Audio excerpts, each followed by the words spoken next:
Olá! Bem, hoje a gente vai mergulhar fundo num sentimento que, olha, muita gente conhece de perto. Aquela sensação de não ser bom o suficiente.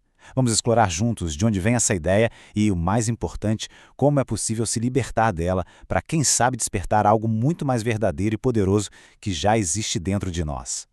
Vamos parar para pensar um pouquinho. O que é essa voz interna que fica sussurrando que está faltando alguma coisa, que a gente é meio inadequado ou incompleto? É uma experiência humana super comum, mas a gente raramente para questionar de verdade a natureza disso. Afinal, de onde isso vem? Ok, vamos direto ao ponto. O material que a gente está analisando dá um nome para isso. E a ideia aqui é que não se trata de uma falha pessoal, sabe? Mas de uma experiência compartilhada. Algo que pode ser entendido como a identidade de insuficiência. E aqui está a definição principal. Presta atenção. É uma crença, não um fato. É aquela convicção lá no fundo de que a gente tem uma falha na nossa essência. É essa crença que acaba pintando a nossa percepção do mundo e de nós mesmos. E é justamente isso que a gente vai começar a desconstruir agora. Aqui, a análise traz uma ideia que é bem radical, na verdade. E se essa tal identidade de insuficiência não for uma verdade absoluta, mas sim uma história, uma narrativa que foi contada tantas e tantas vezes que uma hora a gente passou a acreditar nela? Então, como é que é essa história é construída? A fonte descreve como uma construção da mente, sabe? Como uma espécie de versão ferida de quem se é, que vai sendo coberta por várias camadas de identificações. E quem é que ganha com isso? Bom, o ego, que adora uma boa história de sofrimento para se manter no controle.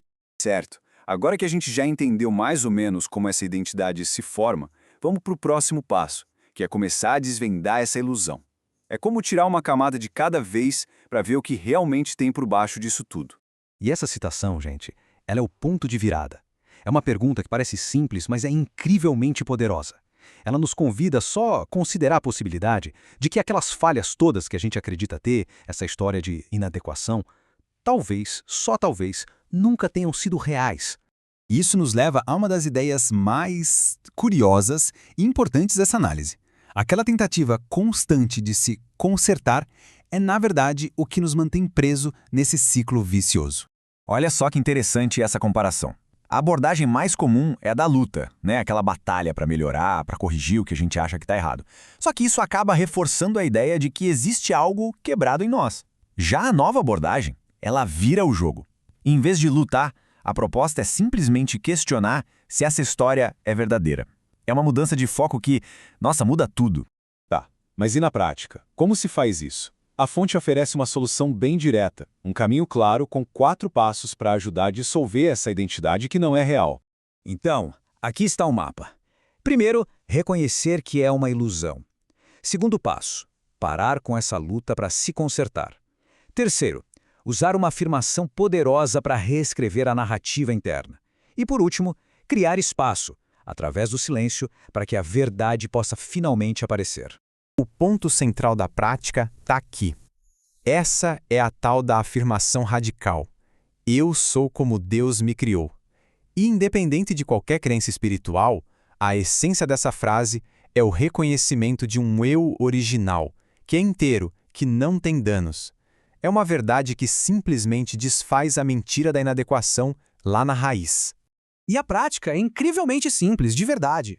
A sugestão é parar por alguns minutinhos a cada hora, afirmar essa verdade para si e depois vem a parte mais importante, ficar em silêncio. Sem esforço, sem tentar criar nada, só permitindo que a consciência dessa verdade vá se aprofundando. Agora, vamos falar do resultado inspirador disso tudo. Porque, ao abandonar essa história de insuficiência, a gente abre espaço para que algo muito mais autêntico e forte possa finalmente vir à tona. E a fonte define essa verdadeira força de um jeito bem específico. Não é sobre ser duro ou resistente. É a memória, a consciência de que a nossa essência real ela é inalterável, indestrutível. É o reconhecimento daquela parte de si que a história da insuficiência nunca conseguiu nem tocar. E esse slide resume tudo de forma brilhante. A identidade deixa de ser uma história de falta e passa a ser o reconhecimento de um ser que é, por natureza, completo, pleno. Não é algo que a gente precisa alcançar, mas sim algo que a gente precisa lembrar.